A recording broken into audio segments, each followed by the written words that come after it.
I have long since accepted that my life is just one big jerry-rigged attempt at survival.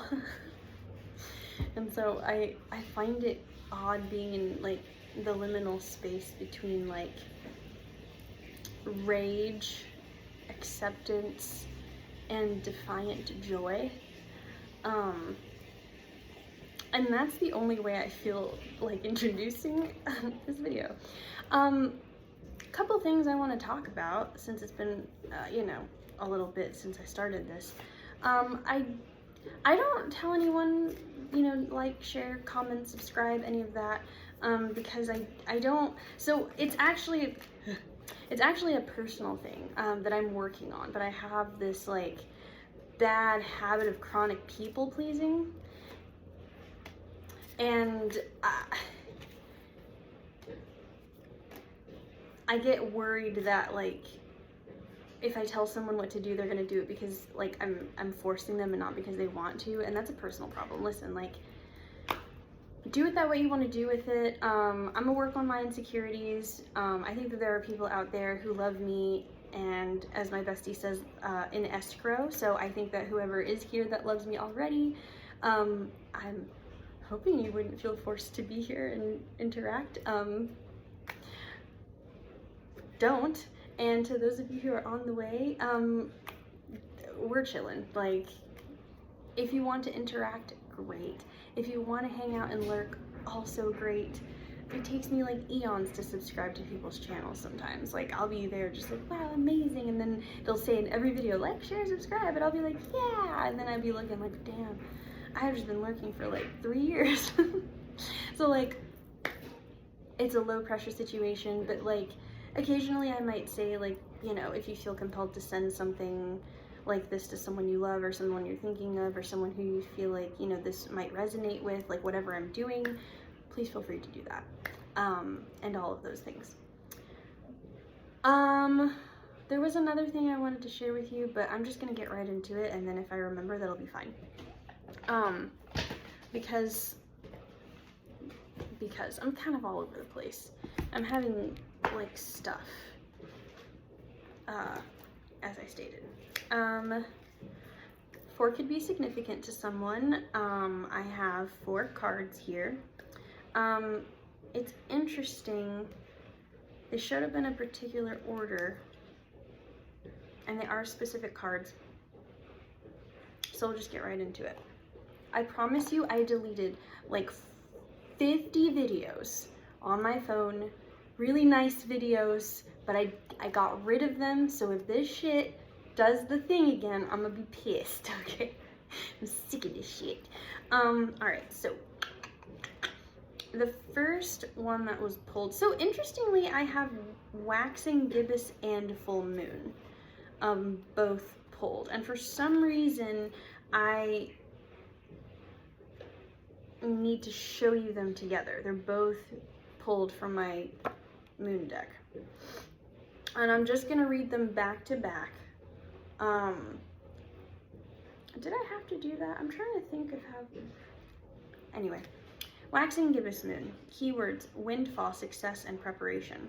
This is another lovely card that suggests things are coming to a head and all your efforts are soon to be rewarded. It foretells good things coming your way and could indicate a windfall, a surprise, a chance encounter, and so on.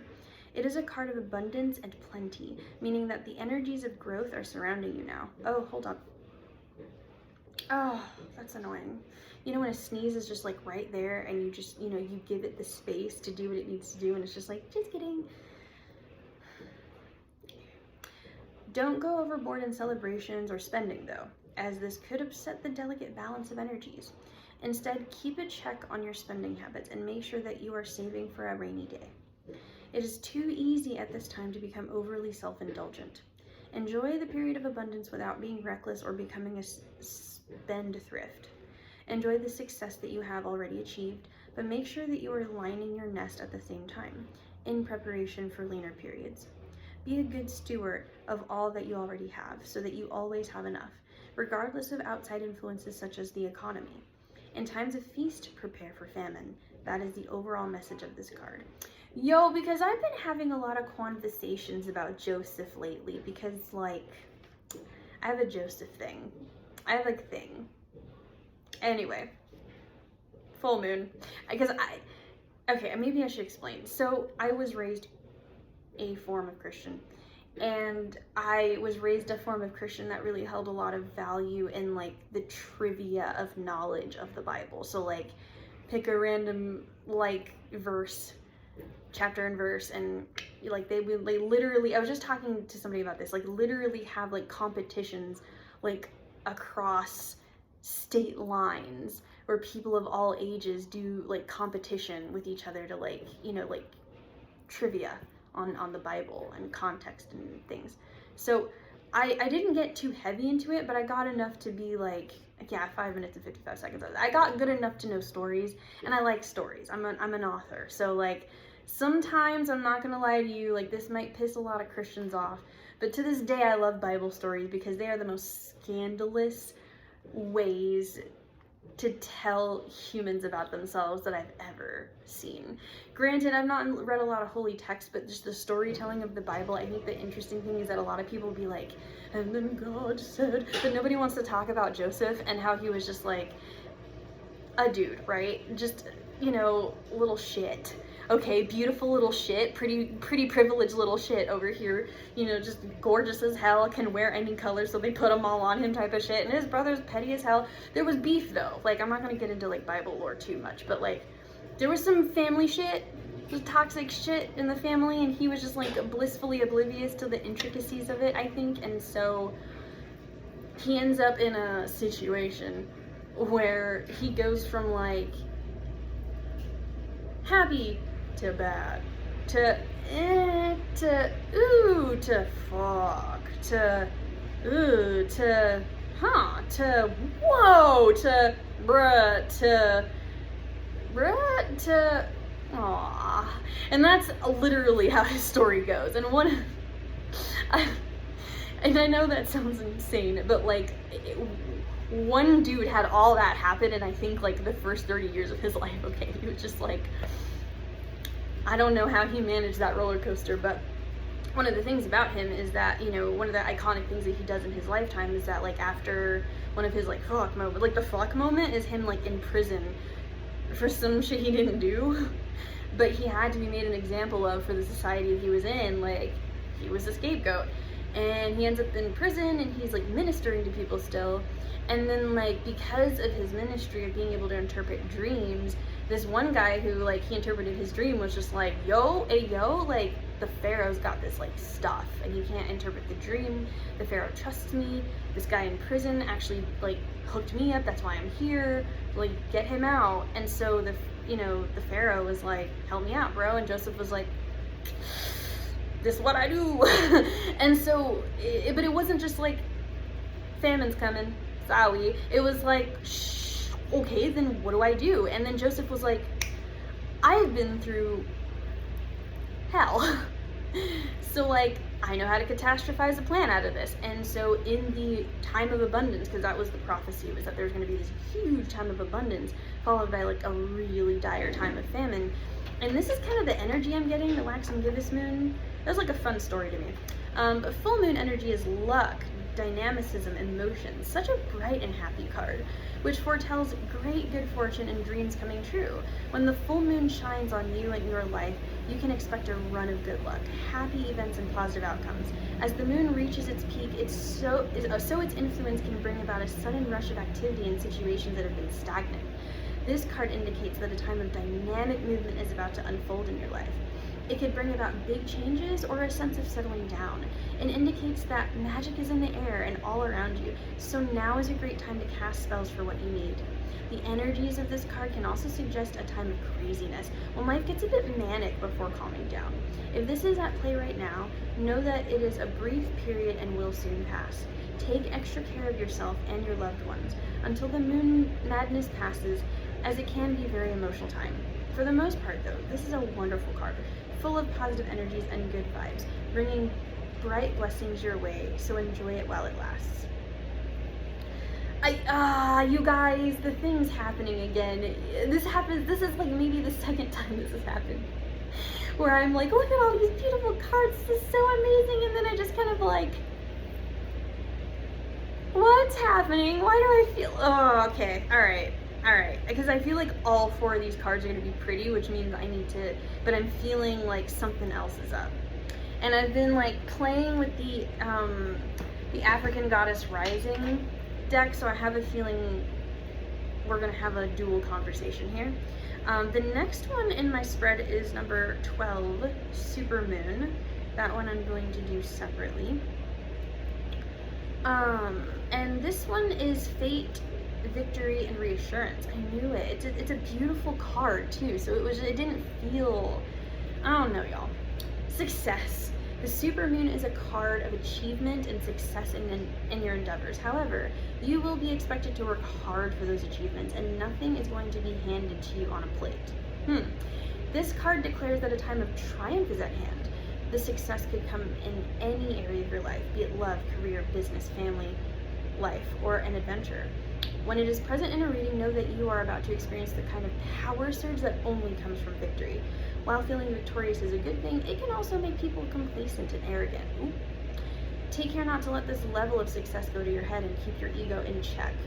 Maintain a steady progress towards your goals, but do not rush ahead or you will risk burnout. There is a sense of fate and destiny to this card, and to the achievements that it represents to you personally. Take it as a sign that you are on the right path and that you will eventually emerge triumphant from all that hard work. Y'all, I don't mean to seem like this isn't good. It's just, it feels like, because there's been 2 cards now that are like, yes, this is great, just like, be on your shit, you know?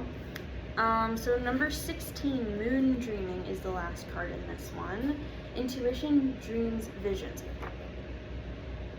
You saw me pull these cards and I was talking about a dream interpreter, and now here we go. Okay. The moon is a well-known conduit for visions and intuitive dreaming among psychics and seers. Jesus. Many people find that they experience more vivid dreams around the time of the waxing to full moon, particularly if the moonlight shines into their bedroom. I'm sorry. Sometimes I'd be like, I don't know what I'm doing, and then this stuff happens and I'm like, why do I second guess myself and get so surprised? I don't know. It just, in real time, it still boggles me.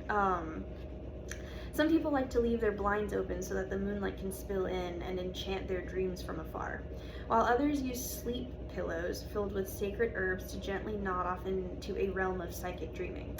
Therefore, when the moon dreaming card comes up, it is acting as a prompt to alert you to take more notice of your dreams, because a special psychic message is about to come through.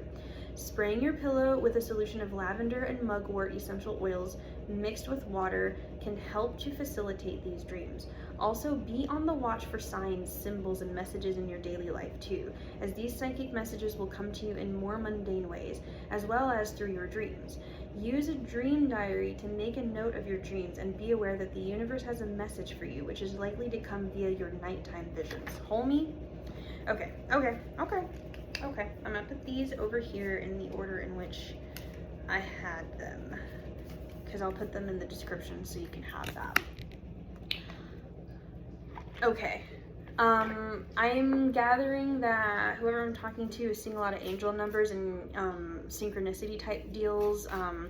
I've gotten a lot of like messaging about the Matrix, so it feels like we're talking about like deja vu stuff, like a glitch in the Matrix. Things are happening to you, like you're noticing stuff that, like, yeah, 1414. You're noticing things, like, I do think that you're getting nudges, and I think that these nudges are coming, are on the way to you in your dreams. I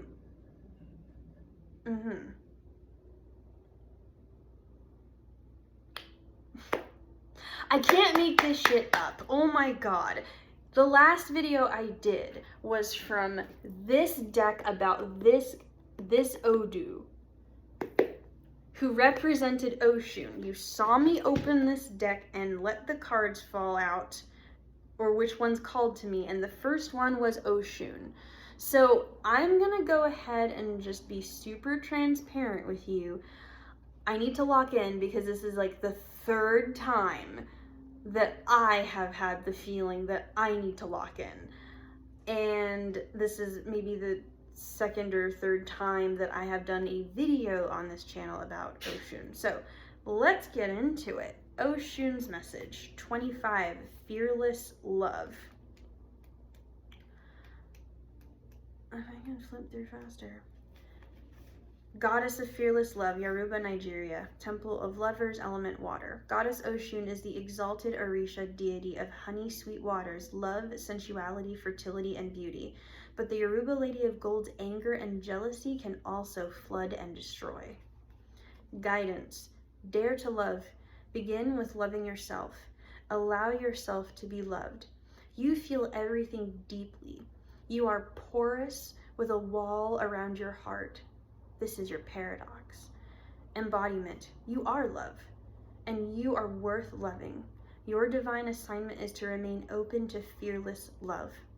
You deserve to be loved in your language. You are worthy of love that remembers your beauty at your ugliest moments. Don't allow your unhealed past to block your future. Real love is a sacred contract that says, I am vulnerable and committed. Your heart is safe with me. Let's expand our consciousness together. Goddess declaration, I give love, I receive love, I am love. Hell yeah. Hell yeah. Banana bread at work. So number 8 is the next one.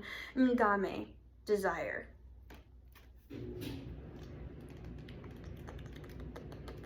I'm so sorry. Temple of Conjurers, Goddess of Desire, Ashanti Akan, element of air. Ngame is the triple moon goddess of the Ashanti. Every new day, this mother goddess rebirths the sun, shooting life into us with her moon bow. Her lunar rays illuminate souls. Guidance. Dream bigger. Puny desires constrict you. Your desires create your life, so allow them to flow boldly. Embodiment. What do you really desire?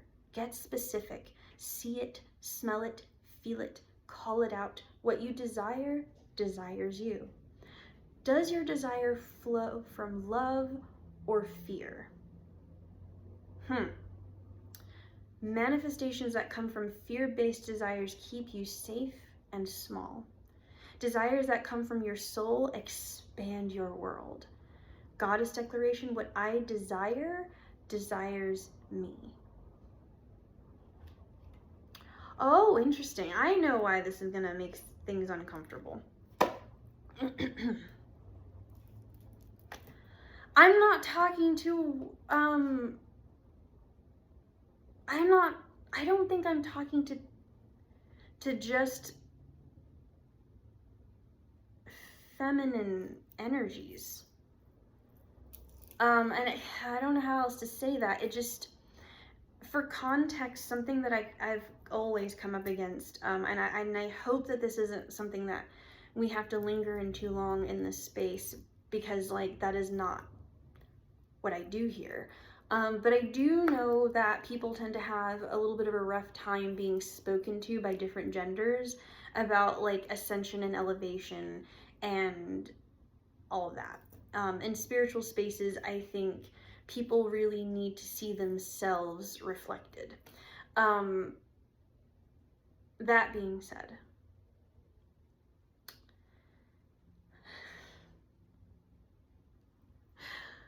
I have been watching the show Severance. And I just watched, not the one that came out at midnight, or like today technically, but last week's episode. And because it's a new show ongoing, I'm not gonna spoil it at all. Outside of the context of like, when that idea, that wholesome idea of like representation goes into the extreme of cult shit. And all right, I say this because as a two-spirit individual, I feel like I need to talk to some very defiantly macho men when I say this. I feel, god damn, this is so weird.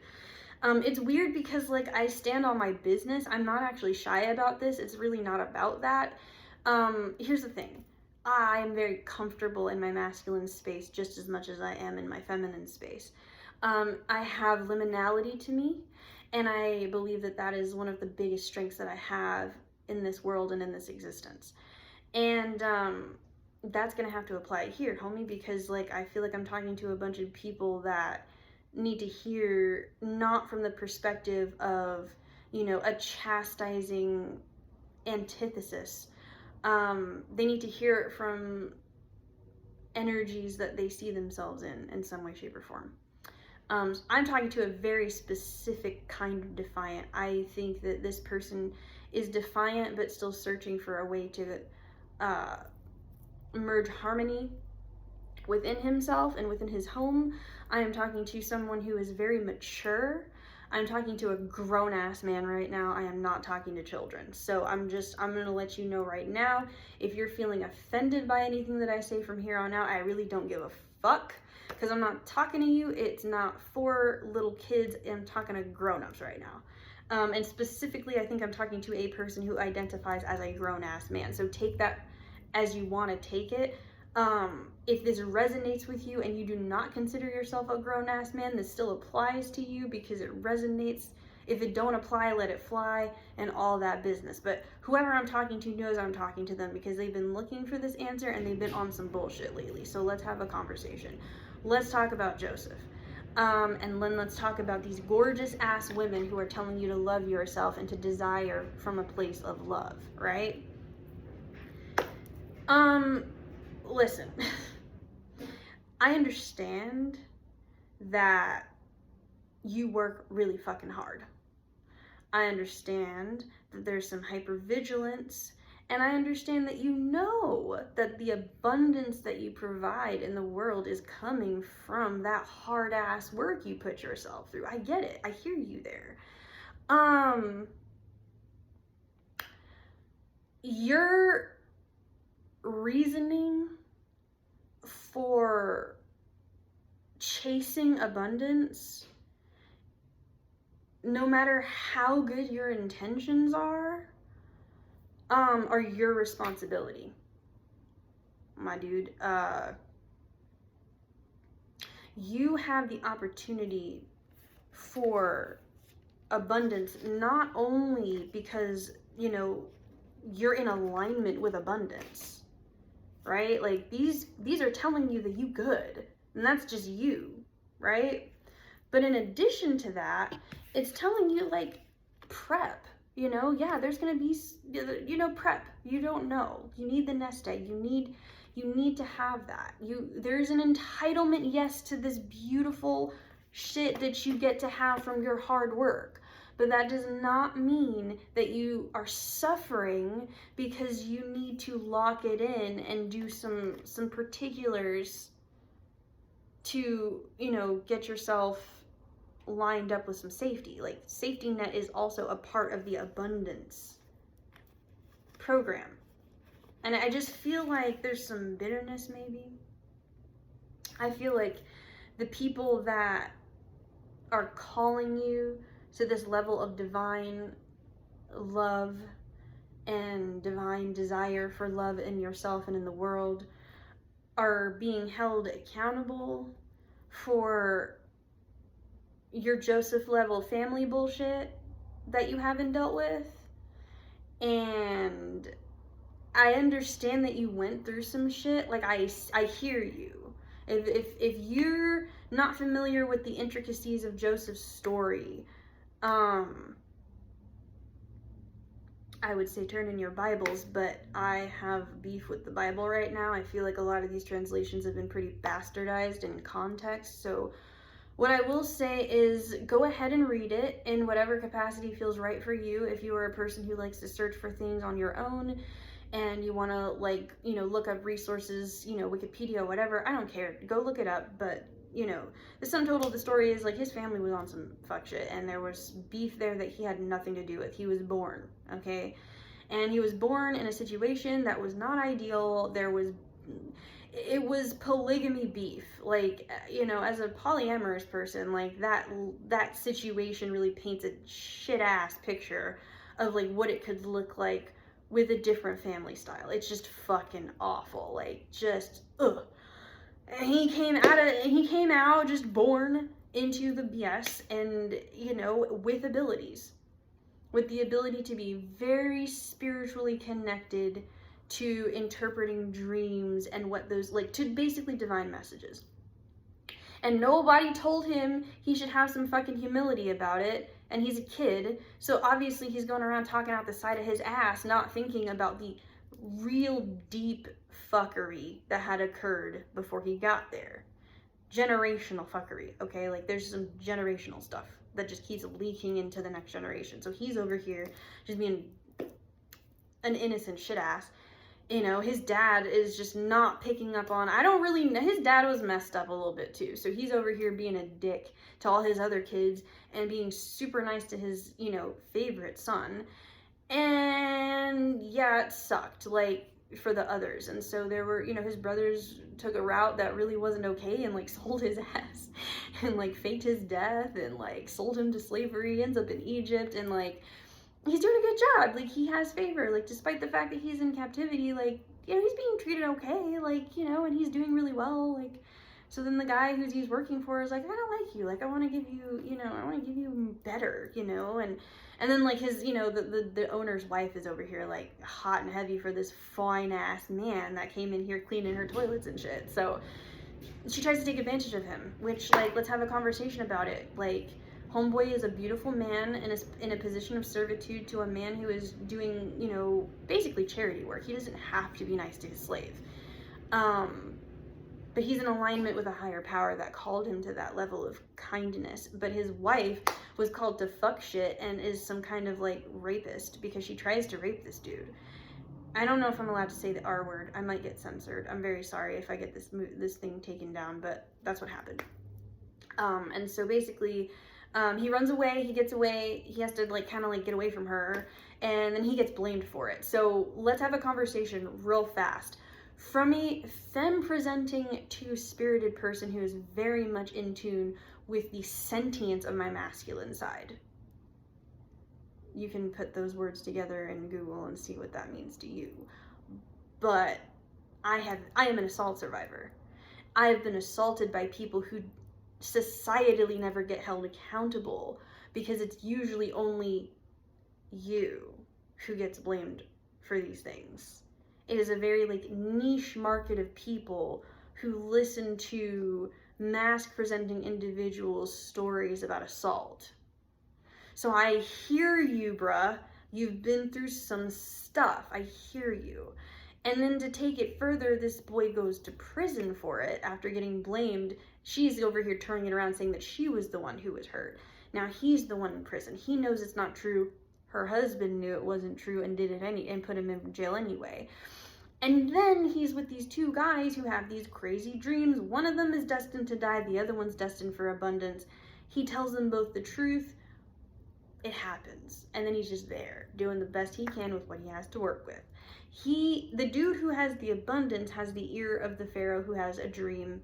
Here's Joseph, and he's the one who's, you know, good at the dream interpreting. So now he goes from being in jail to being the Pharaoh's advisor. He gets them out of a famine situation, but lo and behold, in the midst of his elevated abundance after all the bullshit, his family needs him. Just like he predicted before he got sent away and sold. So he's like, he's got an idea. Like, here's the thing. He could be a dick. Or he could do better than what they did to him to prove to them that they can do better too. And that's the kind of spiritual abundance mindset that you have to be in. I'm not gonna lie to you, fam bam. Like, he started off kind of being a weirdo about it. And his wife was not happy with him. Because you don't have to be like that. And he struggled. I get it. So I feel like you're in the struggle bus section of your situation right now, and I hear you, bruh. Listen, if you don't know the story, basically what happens is he's like, "Ayo, like, have you changed?" And then they kind of all proved to him that like what they did to him changed them. And there was a lot of shame and guilt. And now they're just kind of like in a pickle. They believe that they deserve this, you know? And so then he finds out he's got a younger brother, and he's just like, well, if you've really changed, like, I'm gonna put y'all to the test. They don't know, though. They come to Egypt looking for food during this famine situation that he basically predicted and prepared for, like prepared Egypt for, and they need the rations. And he's like, I want to see my brother, so I'm gonna be petty about it. Orchestrates this like petty thing. And, you know, without getting into it, he meets his brother. He sees that his whole family has really, truly transformed out of the crappiness that they did. So, like, they did the crappy and they grew from it. And he gave himself the opportunity to heal in that moment, too, and be like, in all of my abundance, I share it with you because we're in alignment with healing. At different stages, yes, but we're in alignment with healing. He moves all his homies out there. That's the story. And that's, I think, the end of Genesis, actually. And let's have a conversation about this, though. Like, I need to look up some more about OSHUN, and we will follow up, because this is, like, at least the second video that this has come up about OSHUN being just the most lovely thing in the world. This maternal energy, this mother god energy in the universe that is the compassion, the spirit of the essence of goodness, of love, of everything that provides the balancing force of a hard-working ass individual. This divine masculine energy that I'm sensing that's really fucking frustrated, that needs to be poured into. Homie, like, you can ask for it. You can ask. Like, you don't have to force your way into health and wellness and abundance. Like, yes, the hard work is there, but like, your vision of hard work is your traction. And if you link up with your divine assignment, it will feel a lot less efforty on your part. I need to be really fucking frank with you, bro. Like, lock it in and stop siphoning from your divine goddess energy, because I have a feeling you're having a lot of expectations of this entity that's not even supposed to be doing exactly what you're doing to begin with. Like, lean off and let this goddess grow into herself so that you can have all of this abundant love and amazingness in your life. I need you to know that.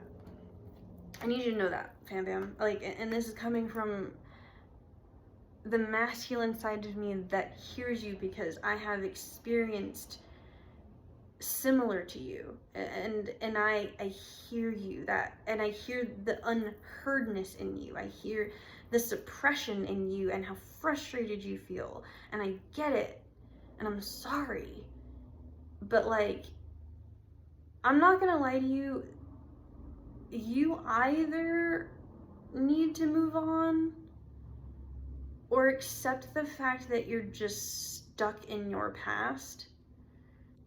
And I'm only saying it like that because you're putting yourself in black and white thinking right now. So I'm just gonna level with you. I don't mind being here. I understand that space.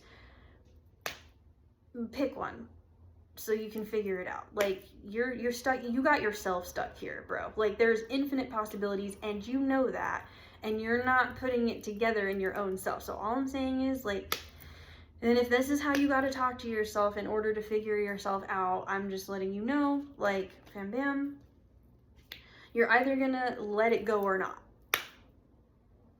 How is not letting it go working out for you?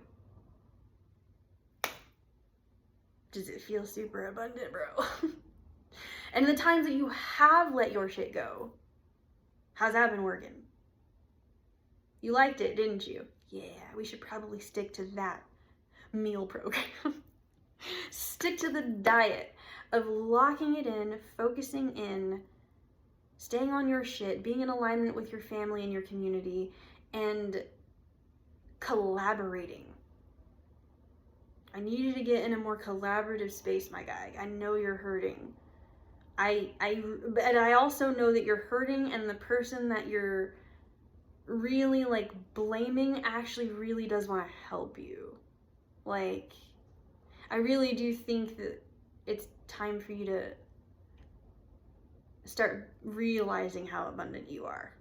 I think that that's what's missing here. I think that if I'm being really honest with you, what I'm channeling is that it's time for you to take a beat, get you a journal. That's so ironic because I didn't actually mean to leave this here. The Andy side of me is my masculine two-spirit side. And Andy is short for Andrew. Hi. I bought this years ago. I never wrote in it because it didn't feel right until I really tapped into Andrew. And so it's time for us to start journaling, and it's not weird. It's not this inherently femme thing you do. Let's write a Bible on ourselves. I don't really know if this will help me, but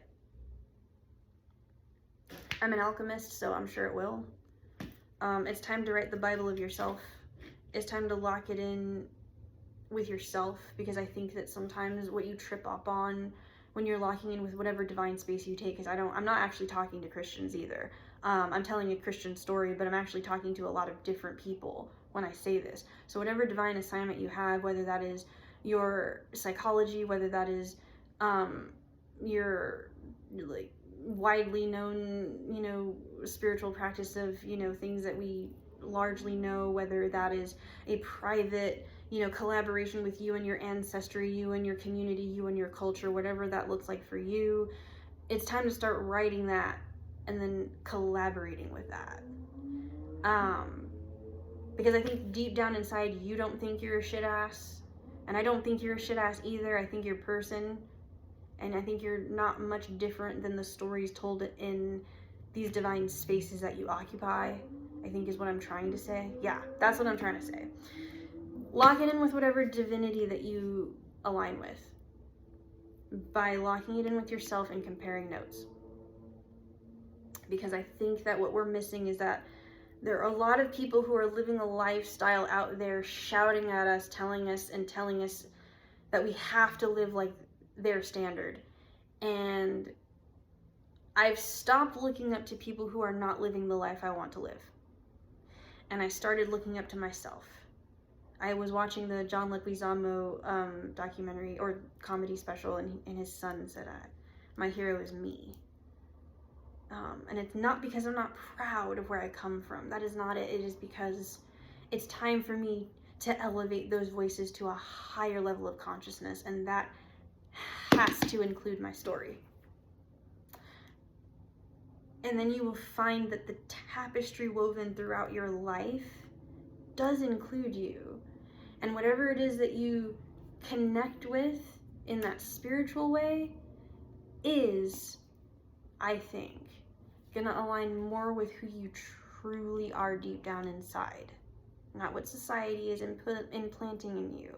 Not what the Matrix has, not that hookup to the Matrix, but your Zion mind. I think aligns with your spiritual connection and that choice more than you think. I think there's a lot of people questioning why they believe in what they believe in, or why they do the things that they do, why they see the tyranny and the awful in the world and still choose it, even though they're depressed and anxious and freaked the hell out and hopeless, why they keep going. Maybe there's something to what I'm saying that could help you. I don't fucking know. I'm sick of talking. I actually had planned on snacking on this video, but I ended up taking up 40 minutes of your time instead with all of my windbaggery. There are just okay, you know what? Full circle. There are 2 days of the week that I have totally free, aside from noises of house chores, and that is usually Tuesdays and Fridays. Usually. I'm not making any promises, but if I do decide to get more consistent, I believe that Fridays will be the day that you will see me the most consistent. And that is on all of my platforms. I have a Twitch that I haven't used yet. I have a Blue Sky that I don't do too much with. I have an Instagram that I am doing a specific thing with. And then I have this YouTube channel that I will be doing these types of things with. But I also plan on doing maybe another thing. We'll see. Things. But Fridays might be the most consistent I can be with you guys right now. That's just how we gotta do it for now. So if you like to, you know, tomatoes, I had to. If you like to, the idea of like checking in once a week with a person who, you know, feels consistent and reliable, I can't promise that level of reliability, but Fridays are the best and easiest time for me. So let's do a very loose and low pressure Friday. And then if I check in more times in the week, those are just bonus features. That's what we'll do. That's what feels the most comfortable for me. So, hi. Thank you for joining me today. Thanks for hanging out with me today. Thank you to my 11 subscribers on YouTube. I have 11 subscribers. So like ever since when I said, oh my God, I have 10, one more person decided to come on. So yay, thank you. I'm so glad you're here. This is what I do. Do with it what you want. I'm supposed to be singing, but I'm having some throat stuff. So like to any of my followers, like I'm trying to drink water, I'm staying away from dairy. If you have any like tips and tricks of like natural things that I can be doing, you know, even if it is just the redundancy of water and whatever, like I don't care, like a meal that you eat before you sing, or like a, you know, a time frame that you do like vocal workouts. I've been trying to like piecemeal it myself and vibe it out, but I think it's not like a bad idea to like reach out to my resources, you know, wherever you are. So if you have any ideas, tips and tricks, I'm just really dry. Like I'm in a deserty climate, and so like obviously I'd be dry, but like that doesn't, I don't know, like I want to lean into it in some ways, so like there is that, but like I don't know, I'm just trying to like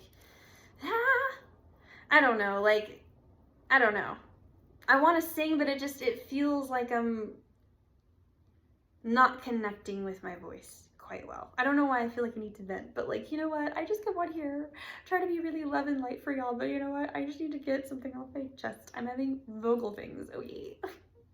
And I just like kind of need to talk about it. I think vocal things, I need to talk about it. Vocal ting. Yeah. You know what? You know, I need to get over. I need to get over time, because sometimes I get tired of talking. But then like the ridiculousness of it is that like I'm literally here to talk to you. So like. The neurospice. I really think that that's just one of my particulars in neurospice, is that like I'll have the audacity to have literally divine assignment to speak, and then I'm just kind of like, I don't. Even though I have all this shit on my mind to say, I just be like, but I would. Why stay? So that being said, yes, I did sit here for 40 something minutes with a chocolate chai, but it was piping hot. Like honestly, if I had drank it when I started the video, I'm positive I would have given myself like 4th and 5th dimensional degree burns, because oh my god. Oh my god.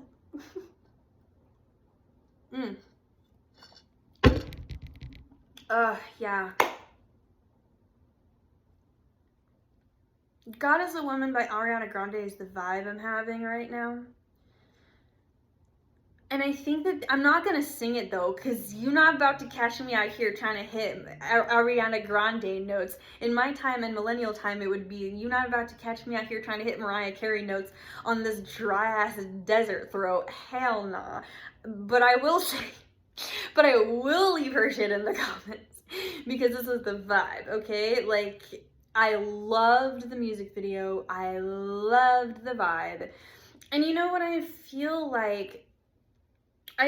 Look, I don't know really anything about Ariana Grande aside from like the channelings I get from her music, but like sometimes she really does embody 4444. Okay, here's my opinion of Ariana Grande, and I could be completely off base here, but like her and a few artists be like getting so ripped apart by the way that they like exit stage left on relationships even after like making commitment moves.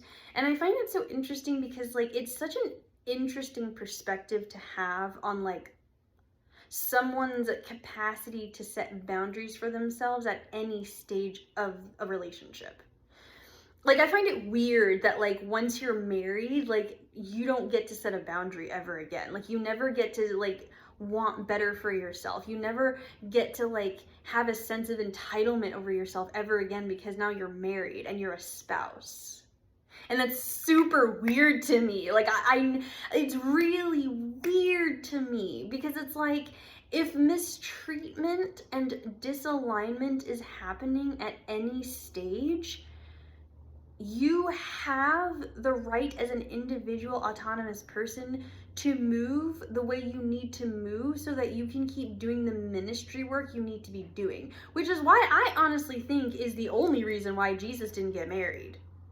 But that's just besides the point. I just feel like Ariana Grande has been trying to tell us, like, listen, I'm not going to put up with bullshit. Like, I can love hard, I can be a freak, I can be demure, I can be a lot, but I am not going to tolerate unsafety in my sacred space. And I can tell because what limited information that I get from Ariana Grande and the way she presents is very much like she sets her boundaries repeatedly in her music. And then people keep testing her boundaries. Like, don't you mean this? Don't you mean this? Don't you want to interact because you released the video? No, bitch. The interaction is the fact that the video exists and you interact by watching the fucking video with the one mode of contact. Like, I never understood how people would just have this sense of entitlement over her in public spaces. Like, I think I watched her at a funeral looking cute as hell, and a fucking pastor was so handsy with this girl, and I was so angry for her because she was like, she saved face, she did what she had to do, it was an honor to be there, but it was like, you know, I saw like a snippet of her, and oh my god, I'm so sorry, I don't know her name off, like, I'm not gonna lie to you, I started giggling because my medication hit, so like, I don't remember the actress that her co-star or the co-star's name from the Wicked movie, but that goddess had mentioned that, you know, the physical contact between the two of them had to do with Ariana Grande's need for physical contact when emotional uptick occurred. And I was like, I understand that fundamentally as a person, as an individual, like, I get it. And also, the capacity to be able to facilitate that safety in a relationship is not inherently a feminine trait. And I believe that, I believe whoever Andrew was talking to, that divine masculine that Andrew was having to check earlier, needs to hear that, like, you have a lot in common in that specific area of being breached and assaulted and overstepped in boundaries. And that common ground needs to be collaborated with, not battled against.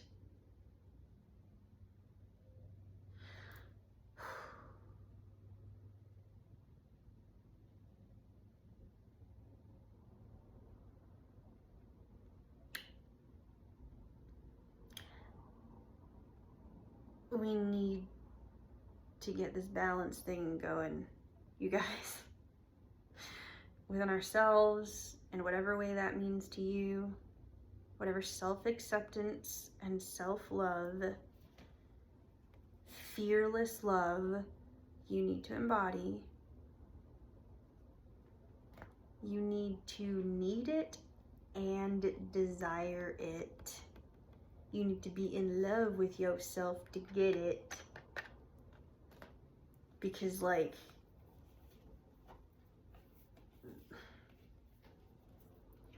don't do the limiting. This is not limited. This is endless. In 4 cards, endless possibilities ahead of you, bro. Like, all right, yeah.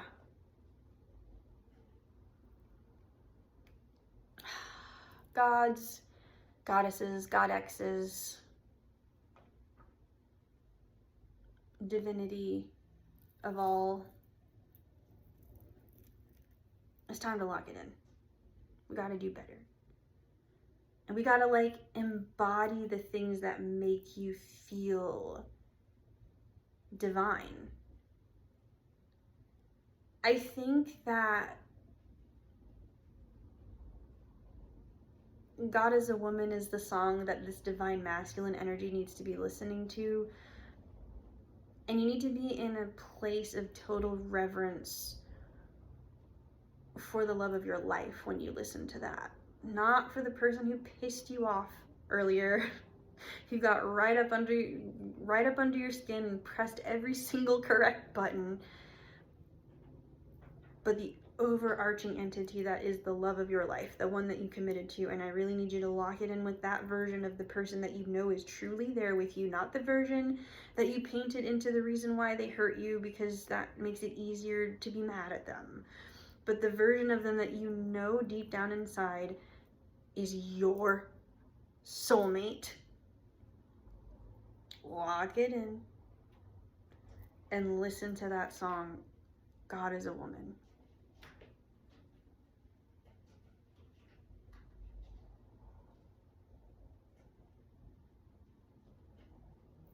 And I'm out. I love you. Have a great day.